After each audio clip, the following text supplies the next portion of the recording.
Everyone, and welcome to, well, what is going to, by assuming, is going to be the penultimate, if not the last episode, whatever to call it, of this game, hopefully.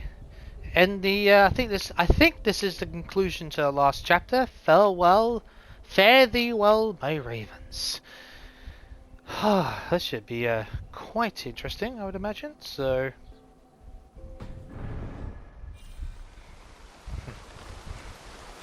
What I'm actually going to do is I'm going to get out the way. I'm going to do this for posterity's sake, because I think the symbol, the memory thing, is on that building to the right or near there. It's in Ravensthorpe anyway. So yeah.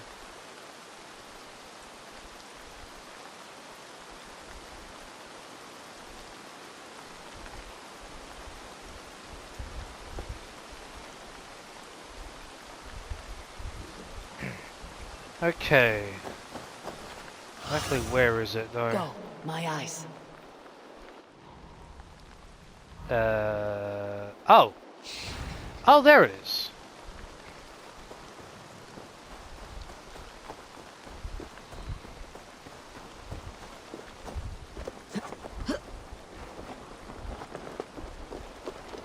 Let's do this. Here it is.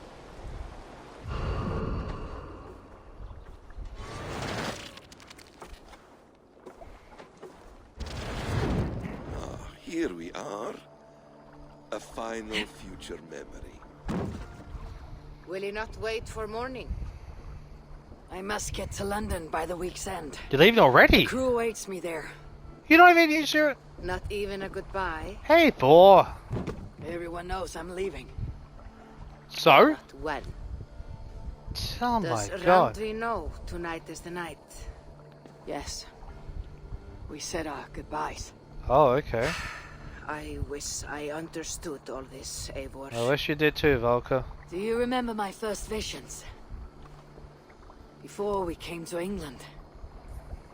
Odin, Sigurd, the wolf, the Nornir. Yes. They prophesied so much that came to pass. They were not prophecies, Valka. They were memories. My own. Or, not my own, but lent to me by another. One who lives within me. My second Hugr. Do you understand? Okay. I wish I did. For so long, I considered only two possible futures for me. Surrender to these malicious memories, or reject them utterly. But now I see a third way. And as I grow older, it draws my interest. I want to learn from them. Okay. I do not know where this path will lead me, nor what it might unleash. This is why, for now, I wish to be alone. I see. Okay. Thank you for your trust, Eivor. Embrace me, friend. I hope you come back though, Eivor. I mean, I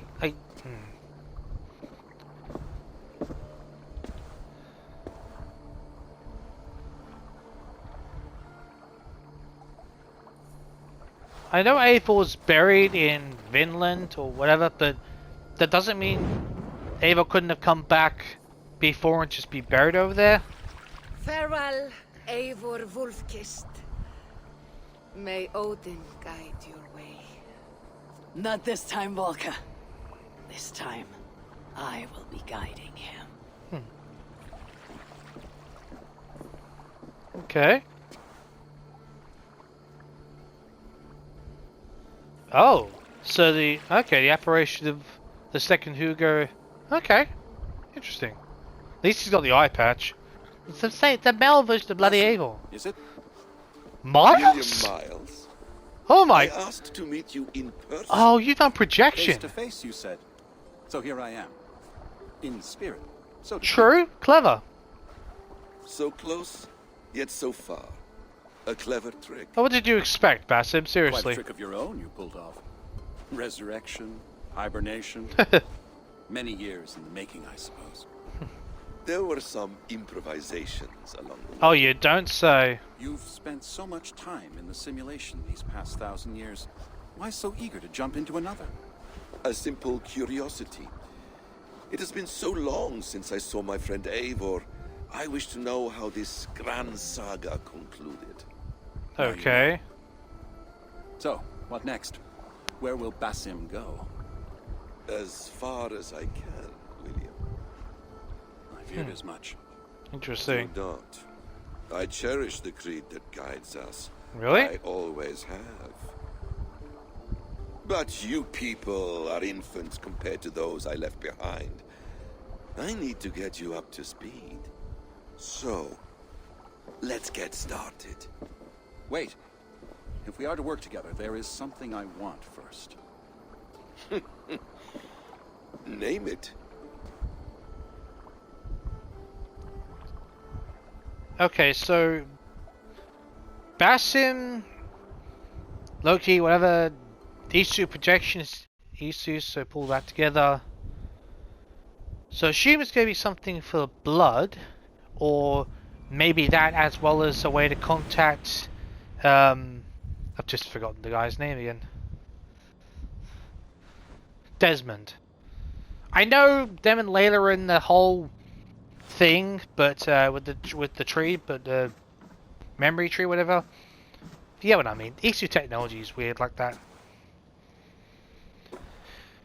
So this is setting up for Mirage. So I assume William's going to be Viable genetic material obtained. okay. That makes sense. So set up the Genetic sequence. memory extraction has begun. So that was- Estimated sequencing time, 29 days, 3 hours, 4 minutes. Oh, is that for when they're going to do You the are in for trailer? quite a ride, Mr. Miles. Yeah, that's the sub for Mirage. Gotcha. I think that's just the sub. That's a teaser for a trailer or whatever. I'm assuming. I'm assuming. Typical.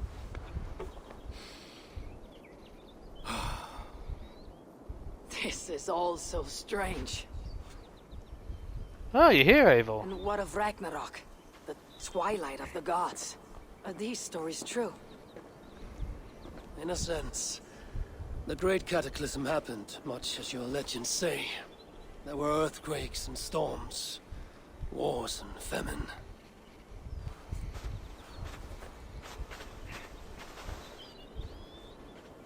My people died out, but yours thrived.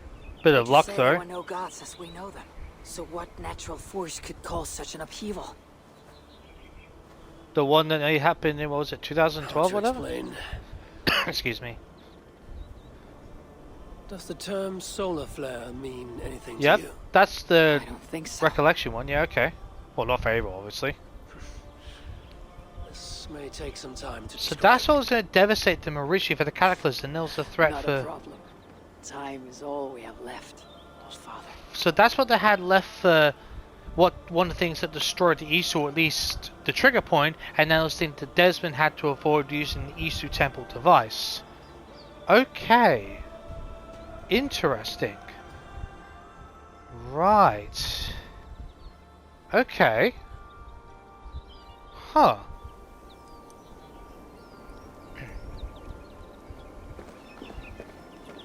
Let's Hello, little fella.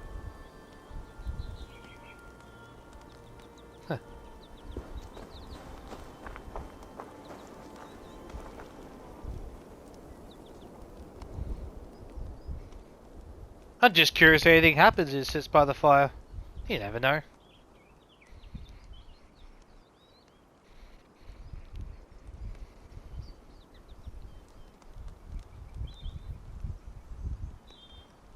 Eivor! Hi!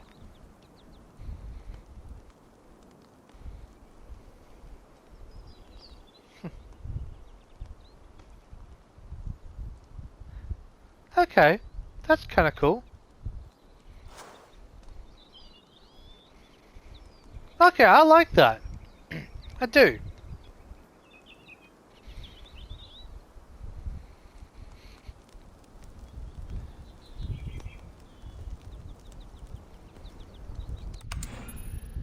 Okay. Let me just save this. Oh, shut up. You can see what time I'm recording this. Okay. Let me use a bit of hindsight here, because I know I said that for the most part I enjoyed this game at the when I originally finished the story elements. I've had some time to think, because and I'll be honest here, one of the things I had the most gripe with this game was the fact that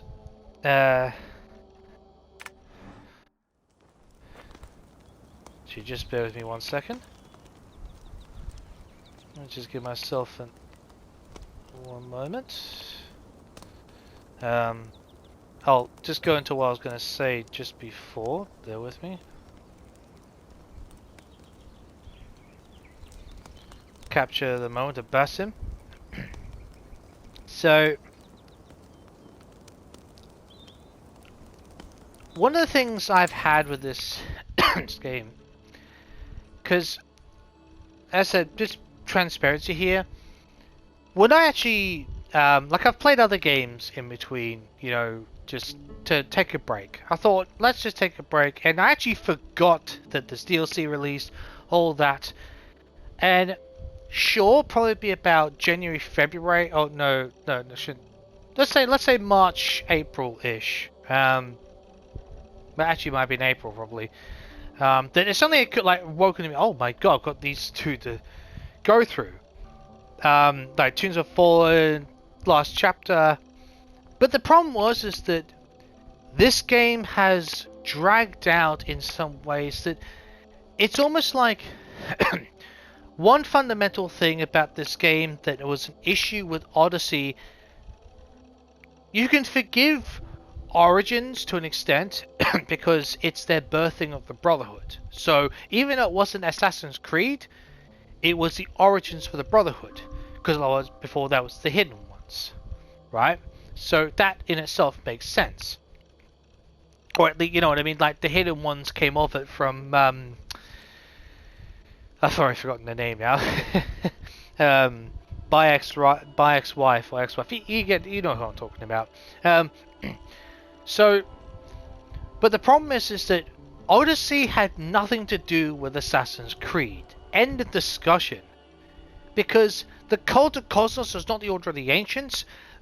They wanted the power of the Isu without understanding it, and it wasn't like they had the mass or anything. It was very inside Greece itself. Sure, it was that power control struggle, but I felt it was like Alethea, or whatever her name was. It was this woman inside politics who wanted control. It was the Grand Master of the Cult of Cosmos. She wanted control Greece, but it wasn't some sort of issue-related aspect, you know, or like that's normal for the for the Order of the Ancients. It's both issue and for domination of the world from where they are.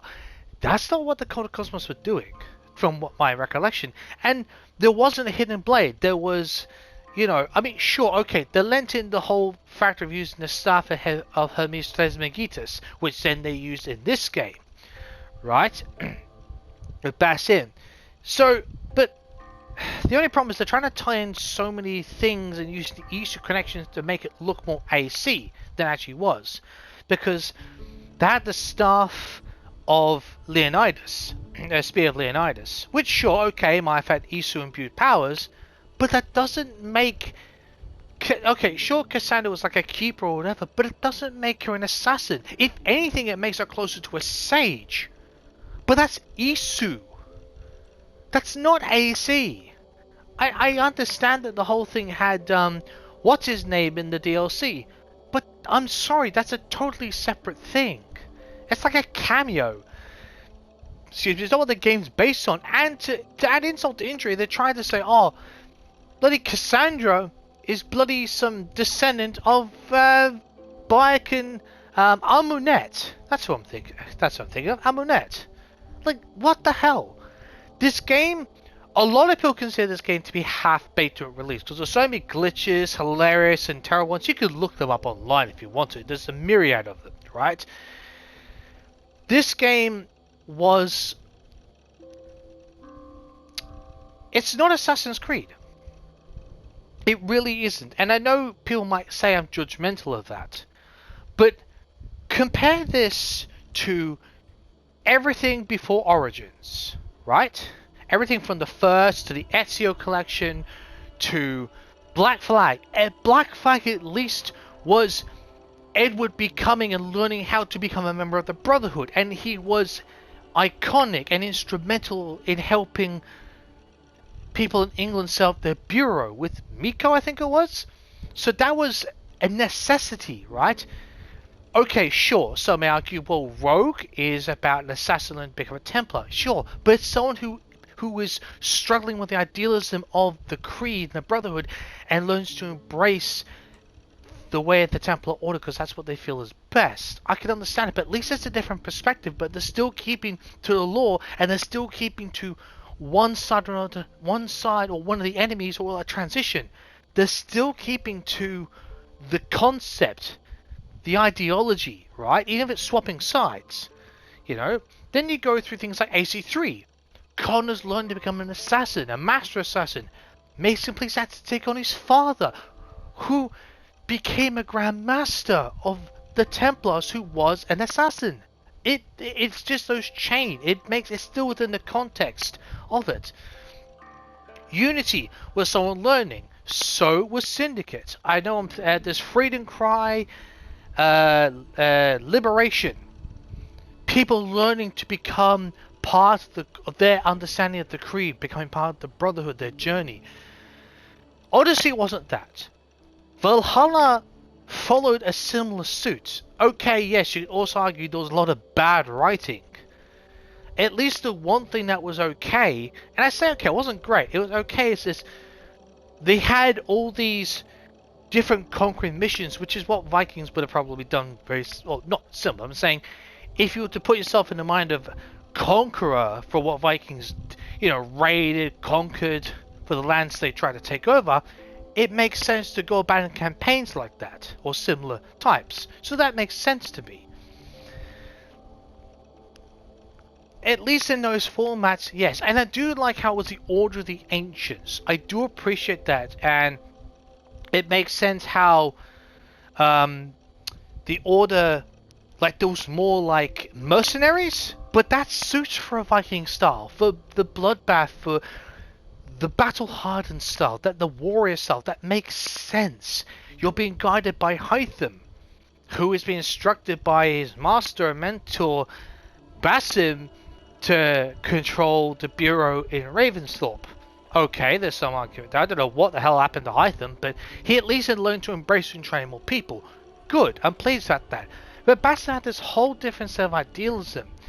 And, look, this is one thing that's...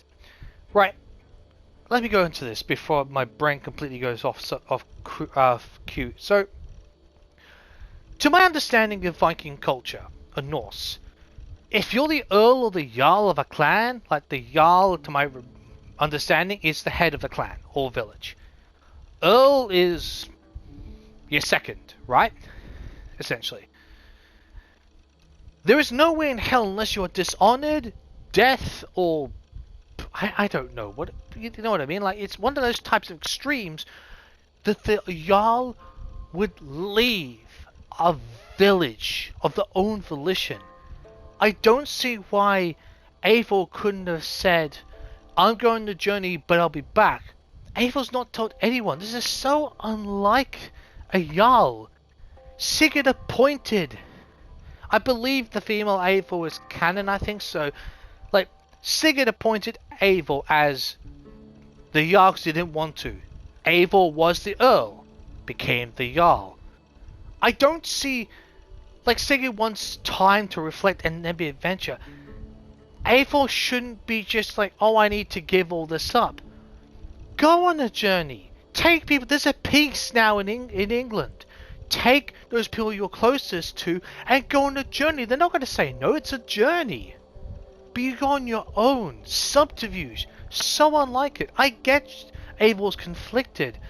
But at the same time, it's like, there are better ways to go about it. You are a leader of your people. You are trusted. And then in a sense you say thank you and you'll do anything. But a Jarl just doesn't abandon their people like that. I don't like that. The one thing I really did like about this game was the Order of the Ancients. Actually, the other thing which was hinted at, as far as I'm concerned, was King Alfred. Right? He's a leader. He didn't necessarily want to because I believe it was his father or his uncle that was the original leader and it got passed down to him and he died. He didn't want this. Okay? And I'm pretty sure it was him that secretly sent letters and tasked Eivor to take care of this. Orders didn't have to, right? Because he had the authority. Like, he's king, but he doesn't control them. If that makes any sense. There are other people who will willingly take his spot freely. So, when we met Alfred in the marsh, in the swamp era, he talked about the ideology of the Templar Order, what he wanted to create. Now, before any of you start and think, oh, the menacing, no. He actually had the opposite. Excuse me. It was almost, I want to say, chivalrous. Not chivalrous, but there's a lot more goodwill, just I suppose not chivalrous, but there's well-intentioned. That's the best way of putting it. There's more well-intentioned ideology behind Alfred's idea and concept of the Order of the Templars, or the Templar Order, right? Because the Order is in Cathedral, the Order of the Templars, which turned into the Templar Order we know today. Why I'm saying I'm wondering if that crusade was like a birthing of the true greed or the control or whatever it might be. I'm not sure. I'm wondering, right? But that's when it just comes into it. I love how this game almost did like a rogue aspect of what Rogue did, except not in the same way. But instead of saying someone's conversion to what the Templars can become, it's let's show in history. Here's the Order of the Ancients. It's not about the assassins taking them out. It's about a Viking being, I suppose, puppeted in a way by a very reluctant and I say reluctant in the sense that Alfred didn't want the job of Grand Master. He admitted it himself, right? So for him to try and get rid of them would have been difficult. So he tasked Eivor to do it in secret. So, or at least gave them the hide them through letters and gave it to Eivor. So Alfred didn't want the job, but he wanted to set something different that was more noble, more more well intentioned. And that's what his ideas were for the Templar Order. He hinted at that. He said it in not so many words. I like that because it shows there's a level of corruption that went down within. I mean, the Templar Order in history. Let's remember, right? In actual history for us, it's one of the most powerful orders in history. One of the wealthiest. So there's a level of corruption, or the idealism totally flipped, or it evolved in a very sinister way in some way in the period of like 200 years, right? Because going from this, and he already said it was developed. So you're talking about from the 9th to the 12th, from Altair, that was the 12th, so you're talking about 200-300 years? I mean, there's been a lot going on is what I'm saying, and I like how that seeds were planted there to say the evolution of the Order of the Ancients became through someone who didn't want to be what he was given by passed down by inheritance. He didn't want it. He wanted to change and evolve and try something new. I like how we learned about the birthplace of the Templar Order, at least the original well-intentioned idea. I love that, truly I do. So I wanted to get that out of the way because this game was not really about Basim getting through, but that's where Mirage takes its own slice, and I'm not going to explain that, except I will say that the Basim that were explained, let me just say, when I say the faction, right, let me try and go about this. I don't think that the way they've contextualized this is saying that the Isu were split into factions, right? We heard about this, or the concept of it was born in Origin or Odyssey DLC, right? If you think about it this way, and that the Greek gods were a faction of the Isu. The Norse, or their names might be in, if it makes any sense, like the Norse or Northic or northern translation of the Isu language would represent, your Odin, your Thor, your Loki, you get what I'm saying, right? Hilda, your Freya, all this type of thing, right? I'm wondering if that's the translation from the representation for those gods. I'm assuming the same revolves around things like Egyptian, Persian. It would make sense, because think about it this way.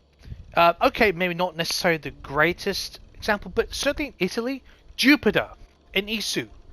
I don't think Juno was representative of a planet, but I could be wrong. Minerva. They're a group of scientists. I assume they're a scientist part of a faction of the Isu who are trying to help.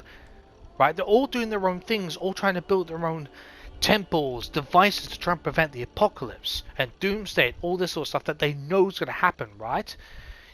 From I've just literally forgotten it. Minerva, I believe it was, got a husband to go inside the Animus to, become a sage, to transfer your minds. What I'm saying is that I don't think it's an actual representation of, oh, they are those people.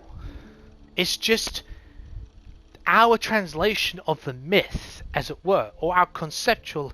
It's how we conceptualize that myth, which is not always a bad thing.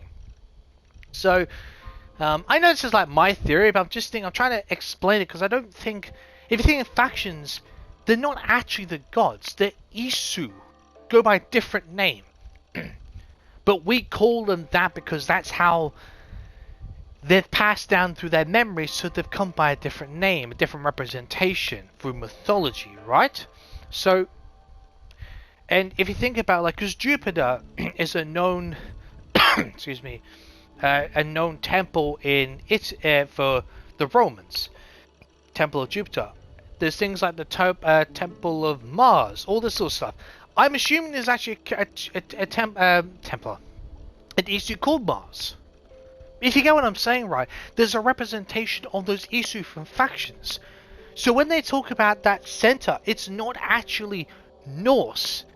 Yggdrasil is probably the Norse translation of an Isu word for some very significant type of memory tree, right? That would make sense, because they want to pass they're that faction who've got their own problems, and they want to pass down their memories for their faction, for their descendants. Understandable, right? Juno, Minerva, Jupiter want to do the same thing for theirs in their own way, through sage, through memory transmission. Do you know what I mean? Like, even, they had their own methods depending on where you were in the world. There's nothing wrong with that.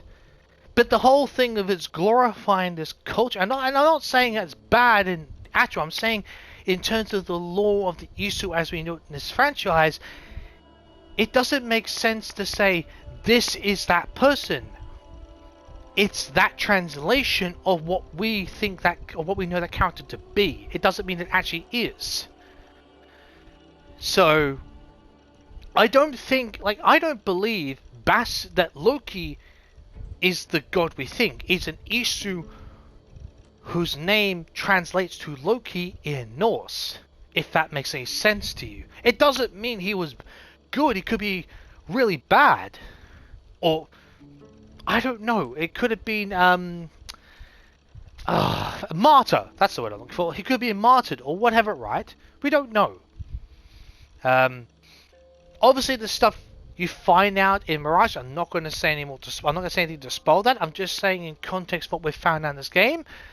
You know, obviously I know more, but I'm not going to spoil it because that's what Mirage comes in hand, and that's kind of what's also fueling my idea of using information I've gleaned from Mirage without spoiling it, so to say, and sort of giving my theory of what is actually going on. Right? I think it's more factions of the Isu, and I think Loki is an Isu, right? Like Odin is that an Isu by a different name, if that makes like the Norse descendant of an Isu. I'm going to assume that Sigurd is the Norse descendant of Thor. Do you know what I mean? Like in that sort of thing. I can't remember who. I think it was Valka's mother. She was a sage, I believe. So that's all that whole thing. You know, I think there's a lot. I know people are trying to piece them together. Once people have played Mirage, believe it or not, I tell you, there's a different theory that can be built and translated. And that's why I'm not trying to give spoilers. I'm just saying, you might be surprised what you think. Because I do like how they did Mirage in that way. Like they really built up the character of Basim. I really do like that. It certainly pays memory tribute, and there's a better word for that, but it certainly pays tribute to, a legacy tribute to the first AC. It really does. It's really based on stealth, parkour. I really like that, you know. A lot of missions. It symbolizes stealth. It really does, and I really do like that. So, and that's one thing this game, it's not designed around stealth. You can, but it's meant for the brutality and the courageous warrior style of a Viking. And sure, there are glitches and all that sort of stuff. There's an awful lot to... I mean, in terms of DLC, if you want to ask, I think the idea of Wrath of the Druids was solid. Could have been built better. I understand how they did the ending. I think it was a bit enclosed, but Ireland's not that big of a country if you really think about it, so if you go and look, you'd be surprised. So I think they tried to put a lot of story in, in a short timeline, so to speak. And it's not the worst thing, because they built different characters, different enemies, a very local cult style for the area, right? I do appreciate that. So let me think. With Siege of Paris, I think that was something that that's it. Touch that bottom of my mic. Wonderful.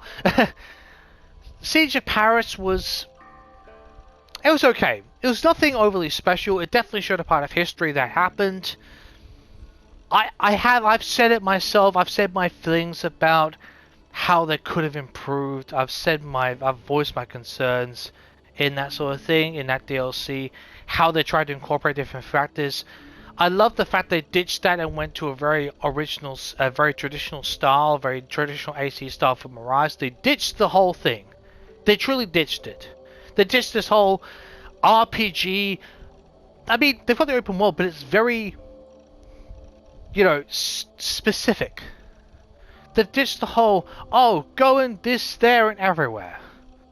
You can, but it's not the same as, you have to collect, go and raid all these outposts, all this, that, and the other to get what you want.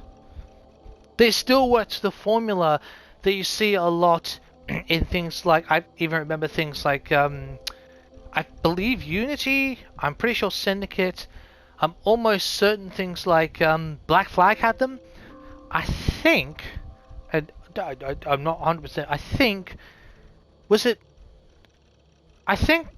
one part of AC2 or even Brotherhood had it? I can't exactly remember, but, there's aspects that are certainly carry through. I think, look, I am ready, I was ready to finish this game. I've been sitting on it, it's been sitting on the back of my mind for a long time. I am glad I finished it. Look, for a Viking game, it's pretty decent. It's not fantastic, it's pretty decent. If you enjoy a Viking game, and you like RPG, not the best writing... Oh, I should mention, I do feel sorry for Darby McDevitt. I know he worked on this game. He didn't have the influence and the control he wanted, but that's just Ubisoft doing its writing skill. We can't do anything about that. I do feel sorry for Darby. I think if he had more creative control, like he did in other games, we could have had something pretty decent. Like, pretty fairly good, right? And it shows in a lot of the writing in some sequences how writers have tried to piece things together by amalgamating different aspects from different parts to fit a story. Which is not what Darby would have done, as far as I'm concerned. I mean, we fans know what Darby's capable of. So we know that he's been hard done by. We just know that. Us fans know this. Like, that's just... You ask a fan, they understand what I'm talking about. It's just a given. But yeah, as I was saying, if you like a Viking game, pretty easy. It's just a lot of content, but there's a lot for you to sink your teeth into, right? No New Game Plus, but it's a long game. Did I enjoy it? It was okay. There's a lot to go through. There's a lot of hours to put in. I think if I'd been told this was a game not Assassin's Creed, but you find out about the Order of the Ancients, you find out about the birth of the Templars, if they titled it differently, or gave it a different meaning, you know, Vikings helping uncover and defeat the Order of the Ancients. That's pretty cool. It is. But it's still not saying Assassin's Creed, which is saying that's a big problem. Odyssey had that problem, this had that problem. I get they tried to rectify that in some ways. I feel sorry for Hytham. I do. I admit I'm a bit worried about where Basim's going to take. I'm assuming he wants to modernize and bring the Isu idealism into evolving the Brotherhood. I'm not sure how William Mars is going to feel about that. We'll see. It'll be very interesting. I wonder if he's going to let it help him meet Desmond. Because I know Layla's there as well, and whoever else is the memory keeper. I swear it's a memory tree or something. I can't remember. You'll know what I'm... For those of you who watched a playthrough of those games, you'll understand what I'm getting at. Right? Layla was a cool character. You know, it's just one of those things, unfortunately, about those things. They get written into things that people don't necessarily understand, but it is the way it is, you know. Sean and Rebecca, you know, their cameos when they came in, you know. I'm pleased that they've actually had a kid together. That was really cool, actually, you know. Yeah, hey, I'm really happy for them. I think a lot of fans like, when the hell did this take so long? So, look. As I said, I'm glad I'm done with this. It's been on my mind for a while. It's something I can get off my chest, you know, and I can move on to doing other things. You know, I've loved Assassin's Creed for a very, very long time, right? I think I've played all but the 2D games, the Russia, the India one. Like, I'm just not those platformer type style gamer. I'm not really the biggest fan, but I'm not saying that whatever, you know, ideology or lore probably is pretty good. I don't know. I haven't watched, so I haven't played them. So, but I'm guessing it is. So I'm giving the benefit of the doubt. But like I said, I love Assassin's Creed. I really do. Yeah, sure, Ubisoft has screwed us over, but Mirage really showed that there are developers who actually care. And I love that. And we fans appreciate that to no end. And you know what? It gives us hope for things like Project Red. There's like 3 different projects coming. There's the one that's based in Japan, if I remember correctly, coming 2-3 years. There's a lot of hope considering what Mirage gave us. There's a lot of hope. And I am looking forward to seeing what they come up with. I know a lot of fans are. And you know what? Let's just hope that Ubisoft can do us proud and do us some justice and focus on Mirage. There are some things that could have added to Mirage, but I'll get that because I know I've got New Game Plus, and I think that's a game I could definitely bring to the channel. Because the one thing I will say if those of you who have played Odyssey or Valhalla and you just want to jump straight into Mirage, a massive warning. And this is like I got to bet you are in for a wake-up call, because you're not, unless you've played some of the first AC games. If you're one of those that loves the RPG but you want to try Mirage, be ready for brute force. Doesn't work. It's stealth. It's paid homage. That's what I was looking for. Homage to the originality of the series. Homage. In my eyes, Mirage pays homage. And there's a lot of things. There are certain aspects that really set up Mirage, and I do like that. You know, I mean, for all the textures, you can really tell this game is a PS4 game that was up-res for PS5. So, I mean, there's textures about here and there. It was decent, right? I think they eventually worked out a decent system to make the best of what they had. And at the end of the day, it makes a decent game. It's a big AAA. You know, when you think about the numbers, Valhalla and Odyssey were commercial success in a big way. I believe Odyssey, it is Valhalla and Odyssey, as in for 1 and 2. I believe Valhalla is the most financially successful AC game of all time, I believe. Odyssey's behind that, not by much.